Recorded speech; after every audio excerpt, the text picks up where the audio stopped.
Status saya ini tersangka. Ini tersangka apa? Tersangka. Oh, yang itu ya. Karena Oh, ada yang- satu oh, iya, ada iya, satu iya, kalimat, iya. Mas. Oke, ya. Ya. Mas, Rob, jangan dikatakan di sini, di tempat ini. Memang saya cuma mau katakan saya ditersangkakan oleh PDIP itu. Bukan oleh Ganjar, oleh PDIP itu. Angin memiri. Coba kita mulai dengan pantun dulu ya supaya nggak terlalu tegang. Angin memiri di pantai Makassar sambil bermain layang-layang. Aku berdiri bersama Ganjar sambil menunggu Anies datang.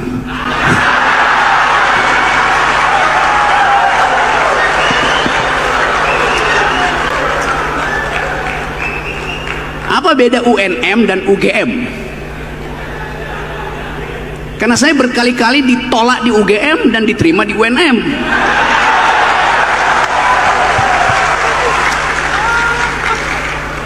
Yang kedua, untuk menghasilkan semua ide yang diucapkan oleh Pak Ganjar, ekonomi mesti tumbuh berapa persen, tax ratio mesti diperbanyak, melebar ke berapa itu.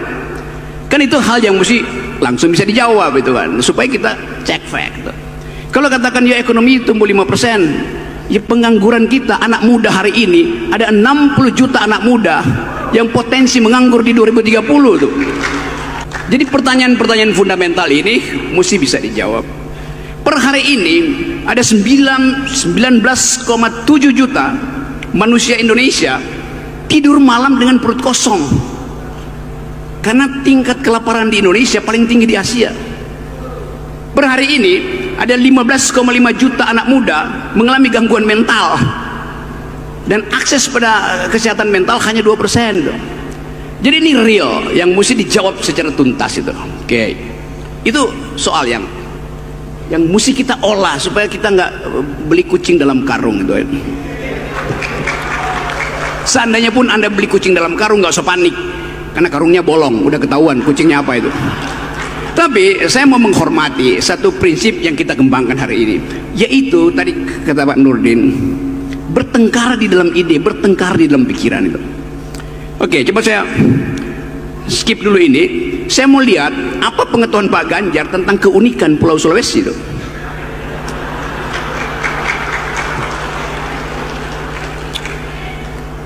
Apakah Pulau Sulawesi bagian dari NKRI? Pertanyaan pertama. Silakan Pak Ganjar. Iya, bagian dari NKRI, masa enggak? Ini saya tahu jawabannya pasti begitu. Tapi itu jawaban ideologis. Yang saya maksud adalah jawaban ekologis. Pulau Sulawesi dikenal dengan garis Wallace. Alfred Russel Wallace 1858 menulis satu prinsip bahwa Sulawesi itu bukan bagian dari Indonesia, dia bagian dari Australia secara ekologis.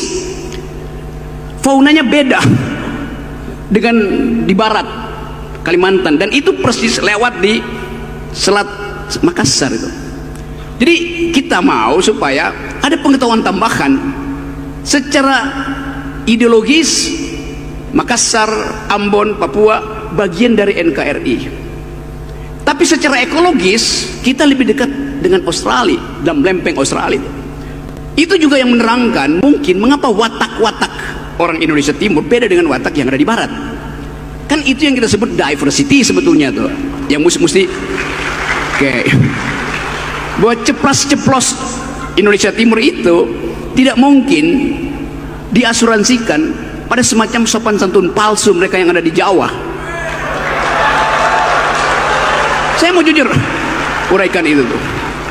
Jadi sebetulnya kalau kita sebut Sulawesi adalah pulau ekologis, sekarang dia berubah menjadi pulau oligarki.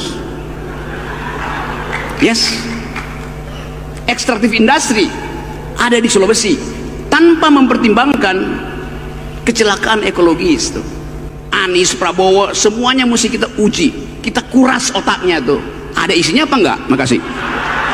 Ya, Tunggu Bang Akbar. Ah, Bung Rocky, Ya, perasaan tadi kami minta Anda untuk menyampaikan pertanyaan, bukan orasi sepihak. Pertanyaannya Ini apa? ya. Selain Pulau Sulawesi itu bagian dari NKRI, selain itu apa pertanyaannya? saya tidak orasi. Saya kasih argumen. Oke. Ini Makasih, bukan forum sudah. orasi. Semua yang saya terangkan tadi factual base-nya di situ tuh. Nah, saya ingin seorang calon presiden itu bukan diuji datanya, paradigmanya tuh. Jadi saya terangkan itu. Ya kalau mau pertanyaan gampang aja, misalnya saya tanya dengan gampang misalnya, berapa nilai Anda berikan pada Jokowi dalam soal environmental ethics? Oke, kita terima argumen itu, Rok. Pak Ganjar, monggo.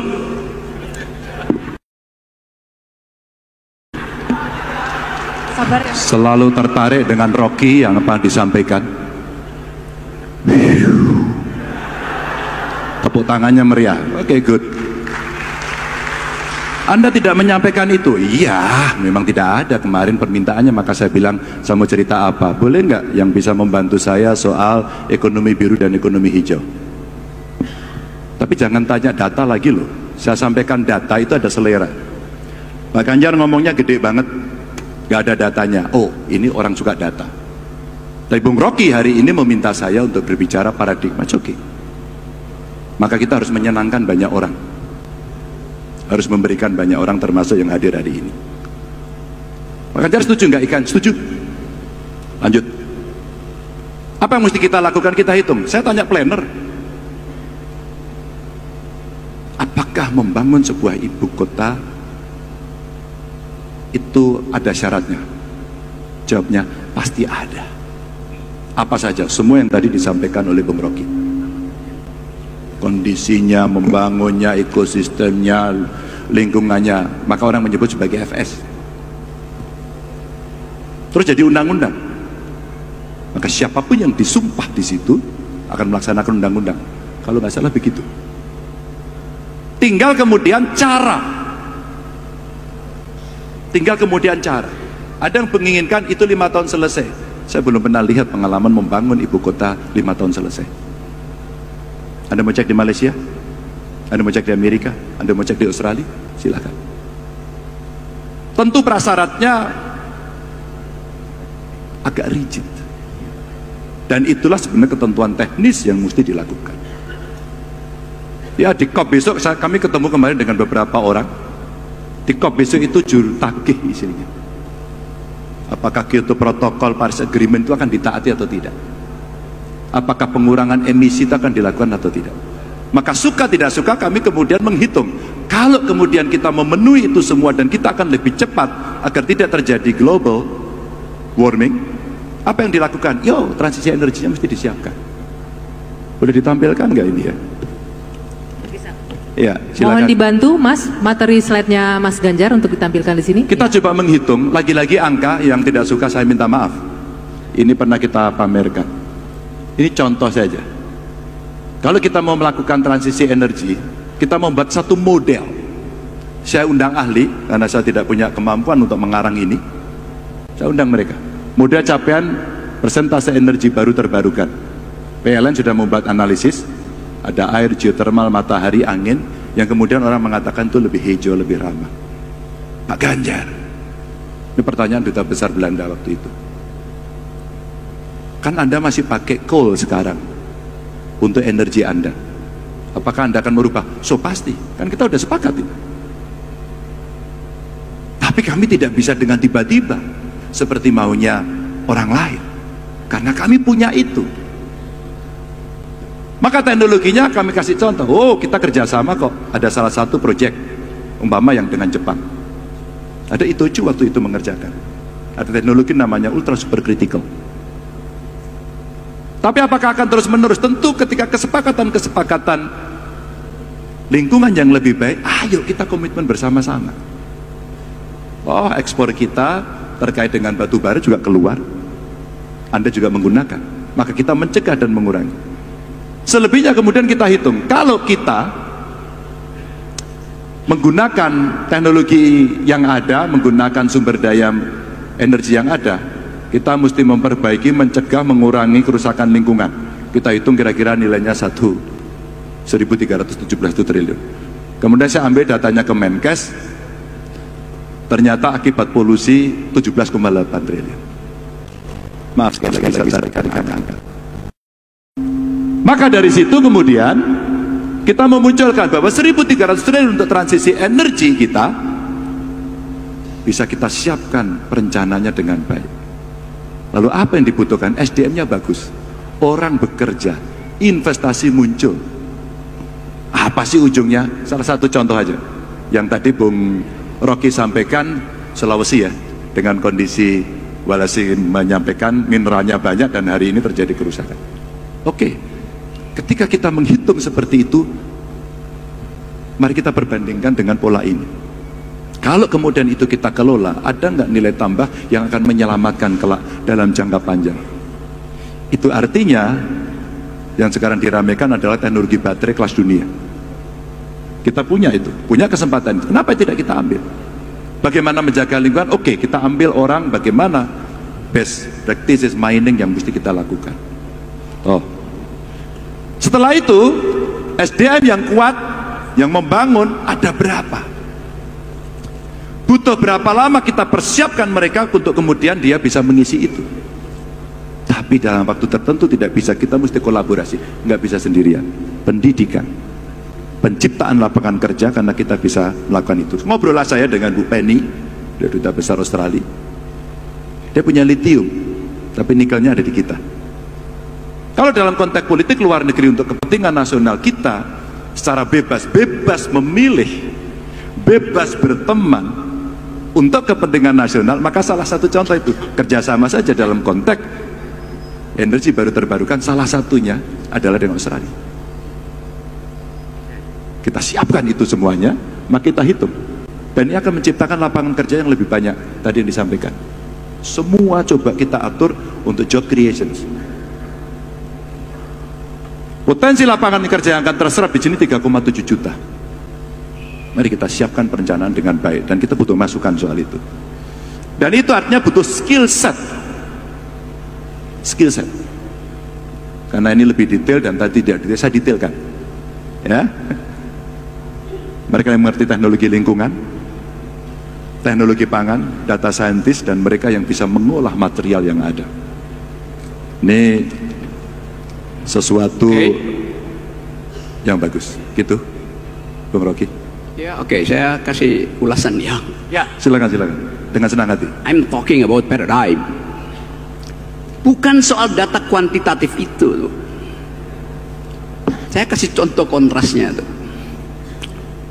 Negara paling makmur di seluruh dunia, kira-kira 20 tahun lalu, namanya Nauru, di sebelah New Zealand itu. Nauru itu pendapatan per kapita tertinggi bertahun-tahun karena mengekspor dan mengeksploitasi tambang fosfat. Sekarang dia negara paling miskin yang bahkan mau dievakuasi oleh PBB itu karena habis tambangnya. Jadi Anda bayangkan dalam 20 tahun negara paling kaya itu berubah jadi negara paling miskin. Anda terbang ke Nauru, Anda lihat bangkai-bangkai mobil di situ, dibiarin aja. Mobil mewah di situ hilang. Pulau itu jadi pulau racun. Saya bicara soal ecological footprint, bukan soal berapa anggaran yang akan ditumpahkan ke Kalimantan. Jadi dalilnya adalah itu. Coba kita bikin kalkulasi terbalik itu. Ada AMDAL nggak di Kalimantan? Nggak ada. Setelah Presiden Jokowi memutuskan untuk pindahin ibu kota, secara politik harus pindah. Lalu Presiden bilang, universitas di Indonesia Timur, silahkan periksa AMDAL-nya. Lah udah diputusin, ngapain periksa AMDAL? AMDAL itu harus mendahului keputusan politik. Itu etika di dalam ilmu lingkungan itu. Itu kayak naruh gerobak di depan kuda yang gak jalan. Jadi ini soalnya tuh yang ingin kita tahu. Nah, dasar-dasar ini, dasar-dasar berpikir ekologis itu yang mesti kita ucapkan bagi generasi yang saya bilang tadi, generasi yang tumbuh di dalam kecemasan ekologi itu. Kita bisa input ke dalamnya tuh, seluruh APBN kita. Tetapi semakin banyak kita input, semakin kerusakan terjadi justru. Tapi Presiden Jokowi akan bilang Rocky Gerung hoax, berbohong. Lihat dari drone, tutupan hijau kita memang bertambah. Tapi hijau lapangan golf beda dengan hijau hutan. Logikanya begitu. Jadi sekali lagi Pak Ganjar, ucapkan sesuatu supaya generasi baru, generasi muda yang 60% masih menahan suaranya sebagai undecided voters atau swing voters itu tahu bahwa Ganjar Pranowo bicara dua hal yang menjadi grammar dunia. Satu soal lingkungan, dua soal security global itu. Oke, saya tugaskan itu dibicarakan di sesi berikutnya, bukan di sini tapi di UGM. Silakan Mas. Oke. Terima kasih atas penugasannya. Hari ini saya jadi petugas Rocky. Thank you, Bung. Tapi boleh saja dikit ya, dikit aja. Saya sepakat. Karena isu lingkungannya ada, tapi hari ini kita pada posisi ini. Gak ada sebuah keputusan tiba-tiba terus besok semuanya energinya hijau, besok energinya biru. No. Maaf. Soal itu kita beda. Bisa ditampilkan lagi Mas? Boleh. Slide-nya? Ekonomi hijau kita sampaikan, saya kasih slide ekonomi biru. Mudah-mudahan yang muda tertarik. Dan ini butuh anak muda untuk terlibat. Hari ini stand position kita adalah di sini dan akan melakukan transisi. Dan kita menyiapkan itu. Tapi tidak hari ini hasilnya. Maka kenapa saya berdiri di sini dan menyampaikan gagasan itu? Ekonomi hijaunya saya contohkan satu saja tadi yang terkait dengan energi. Yang kedua, ekonomi biru. Ini yang terjadi. 77% wilayah kita laut. Namun sektor maritim ini kontribusi kalau kita bicara dari sisi duit 7,6% dari GDP. Ya. Dan angka-angka ini sekali lagi saya tidak akan merepotkan Bapak Ibu, hanya untuk memberikan visual bahwa yang saya omongkan itu dihitung. Kami tidak asal ucap. Kami tidak mau kemudian memberikan sesuatu ini dieksekusi apa enggak ya. Karena betul Bung Rocky menyampaikan karena ini akan menjadi catatan, maka sangat hati-hati. Gak bisa hanya dengan populisme saya katakan no, sana bilang yes saya no, sana yes kita balik juga gitu, gak bisa. Ada juga wisata sebagai potensi ekonomi yang tanpa mengeksploitasi. Ini masukan dari bawah saya tampilkan. Dari potensi yang ada ini, kita punya kok sebenarnya blue carbon credit. Anak-anak muda kita tahu ini, tapi kita tidak terlalu optimal ini. Maka dalam konteks hubungan luar negeri, kepentingan ekonomi, ASEAN, dalam kepemimpinan kita di ASEAN, mestinya kita bisa membawa ini untuk keluar. Inilah ekonomi baru saya sebut. Hijau, biru saya kelompokkan. Dan kalau kemudian proses transisi ini dilakukan bisa berhasil, maka tadi saya coba catat apa yang ada. Mana tadi saya tulis catatannya dari Bung Rocky. Nauru fosfat, dia tidak melakukan downstreaming kok, dieksploitasi dan jual begitu saja kok. Maka apa? Sudah dia jual, habislah dia. Kalau dalam teori ekonomi, mohon maaf kalau saya keliru nanti dibetulkan. Kalau kita ngurus usaha Bapak Ibu, kita sudah tahu usaha kita naik, kita siapkan dengan baik. Tiba-tiba lingkungan eksternalnya berubah. Pertanyaannya, kita mau berbisnis dengan cara itu terus-menerus dan tiba-tiba mati, atau kita melihat analisis lingkungan eksternal yang kemudian kita menyiapkan kurva kedua? Maka logika berpikir kita dalam konteks lingkungan, kita sedang menyiapkan kurva kedua agar tidak decline. Dunianya membuat Kyoto Protocol, Paris Agreement, COP besok yang ada di Dubai ya, di Uni Emirat, kita siapkan. Tapi pada sisi lain anak muda yang tidak suka bekerja di bidang itu yang mungkin itu maaf kotor dan merusak, saya ingin menyampilkan ini. Anak-anak muda kita bisa geser ke sini. Kalau ini menjadi kekuatan ekonomi kreatif yang tumbuh, maka itu menjadi sebuah deposit yang akan kita gunakan ketika situasi menjadi sangat darurat. Tapi kita bisa mengajak bermigrasi dari cara berpikir, konsep, agar anak-anak yang muda mau untuk masuk di sini. Inilah e-commerce, game, AI, kreatif, konten, ya. Dan kita punya potensi yang gede banget, 649 triliun, kami hitung. Baik, waktunya tinggal 5 menit Mas Ganjar. Saya berhenti, saya perlu berhenti di sini atau saya tuntaskan? Kita punya energi gede banget itu. Digital infrastructure kita, tapi potensi kapasitas data center kita yang gedenya seperti ini belum kita optimalkan. Maka sisa listrik yang kita miliki, kalau itu kita tarik kepada industri digital, anak-anak kreatif itu akan muncul. Boleh nggak ditampilkan? Maka secure data bisa, sustainability data kita bisa lakukan, lapangan kerja naik, upskilling SDM-nya naik, dan kemudian menciptakan pekerjaan baru untuk anak-anak kreatif.